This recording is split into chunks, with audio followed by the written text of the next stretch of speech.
Chers amis, bonjour. Je suis rentrée dans ma maison parce que j'avais un problème de câble d'alimentation pour mon ordinateur.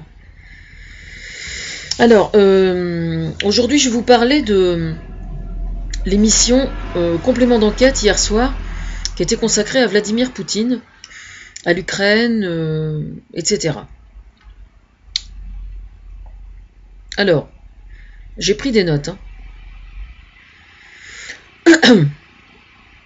Alors, il y avait monsieur Alexandre Orlov, qui est ambassadeur de Russie en France depuis assez longtemps, d'après ce que j'ai bien compris, et je suis allée voir sur internet ce matin qui était ce monsieur, etc. Alors, il a expliqué, alors je vais mettre le lien de l'émission sous la vidéo. Il a dit qu'on cherche à punir Vladimir Poutine. Alors le coup du coupable, ça c'est encore un point supplémentaire qui rapproche Marine Le Pen. Décidément, ça s'appelle de la paranoïa. Voilà. Alors pour quelle raison chercherait-on, mais après tout, pour quelle raison chercherait-on à punir Vladimir Poutine? De quoi pourrait-il être coupable? Alors j'ai des pistes. Deux pistes principales. Premièrement, son soutien à Bachar el-Assad. Deuxièmement, le fait qu'il soit un ennemi juré de la démocratie. Ça fait quand même deux énormes boulets qui lui sont attachés aux pieds. D'accord? Alors évidemment, il y a des gens qui sont en droit de se dire « Mais enfin, elle nous emmerde avec sa démocratie. » Je peux concevoir. Il y a des gens qui sont ennemis de la démocratie et qui trouvent ça tout à fait normal. Moi, personnellement, c'est pas ma façon de voir. C'est vrai. Moi, je considère que dans un pays où quand on a la prétention de vouloir le bonheur de son peuple, il est normal de donner l'opportunité aux gens qui ne sont pas d'accord de pouvoir le dire. Voilà. Ça s'appelle mettre à l'honneur les droits de l'homme. Et la démocratie en fait partie, et la liberté d'expression en fait partie. Deuxièmement, une autre façon de respecter son peuple, c'est de vouloir que la justice véritable règne. Donc je crois savoir que M. Vladimir Poutine est quand même quelqu'un d'extrêmement corrompu, et que notamment tous les gens qui sont autour de lui sont tous extrêmement corrompus. Donc là, c'est quand même pas à moi de... Je suis désolée, mais moi je considère que ça n'est pas... On ne cherche pas à punir Vladimir Poutine. On cherche juste à saisir des opportunités, d'être optimiste et de dire on va pouvoir faire quelque chose ensemble. Or, à quoi on se heurte? On se heurte à des choses absolument effroyables à chaque fois. Je veux dire, là, il y a encore quelques jours, là, un artiste qui se clouait la peau des testicules sur une grande rue dans Moscou, là. Mais pourquoi ce genre de choses se produit-il en Russie? Franchement. Il y a quand même que il arrive dans d'autres pays qu'on fasse des choses aussi terrifiantes sur son corps humain. Mais les pays où on fait ça, c'est parce qu'il y a des raisons extrêmement graves. Ça n'arrive pas dans les pays dits démocratiques, je suis désolée. Ou ça arrive très rarement, de façon extrêmement rare. Non, il y a quand même un gros problème là. Ceci dit, ça rapproche. Du coup, Marine Le Pen ressemble bien à Vladimir Poutine. C'est le côté paranoïa, bien. On pourrait, alors...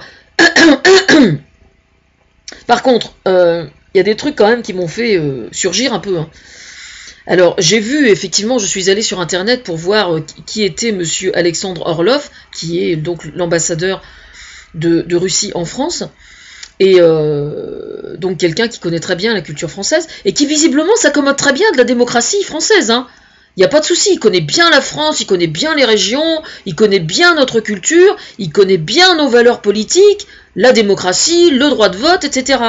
Et alors donc, sur le site que j'ai trouvé sur Internet, c'est un site qui parle des lieux prestigieux en France, etc., dont effectivement l'ambassade de Russie, l'appartement qu'il habite, je ne sais plus comment il s'appelle, d'ailleurs j'ai pris des notes, mais... Enfin, je mettrai le lien sous la vidéo. Et alors, il explique que dans cet appartement, dans cette suite quasiment royale, tsaresque, on dirait, tsarine ou tsaresque, il expose des artistes russes qui viennent donc exposer à l'ambassade. Alors, c'est très intéressant. C'est-à-dire qu'il utilise l'ambassade, c'est très bien, hein, je trouve ça vachement bien. Hein.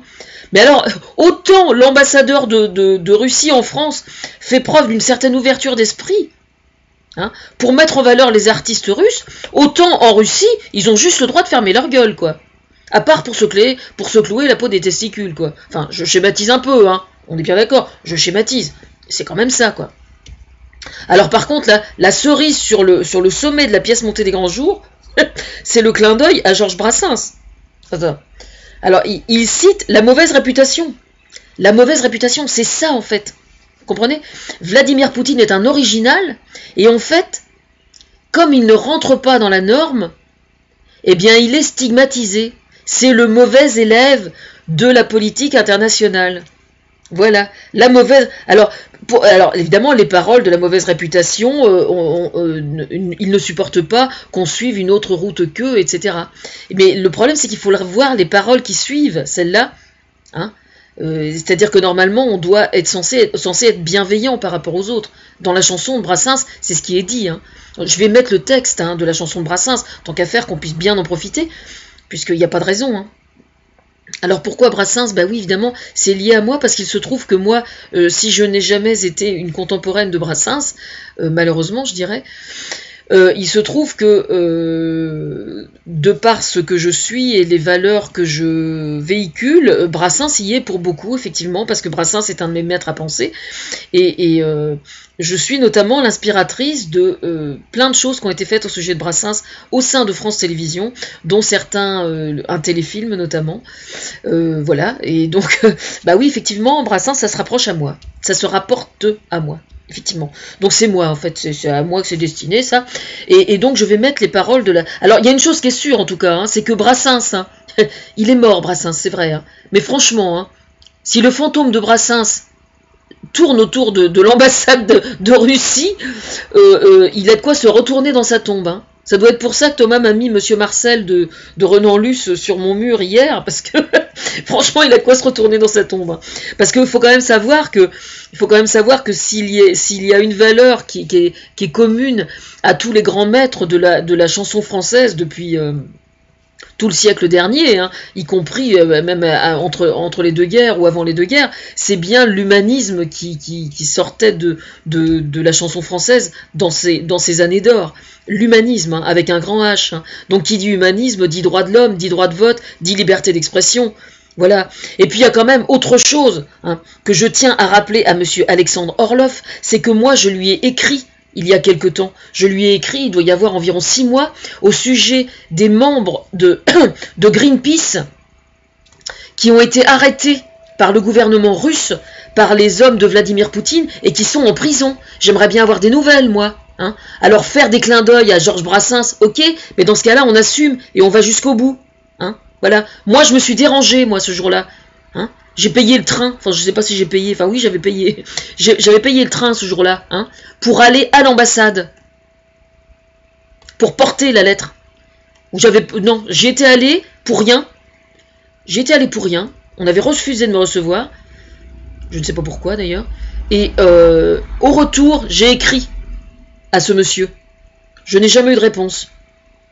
Ils en sont où les membres de Greenpeace là? Comment sont-ils traités dans la prison? Et qu'est-ce qu'ils deviennent? Vous avez l'intention d'en faire quoi? De laisser mariner comme des cornichons dans du vinaigre? Hein?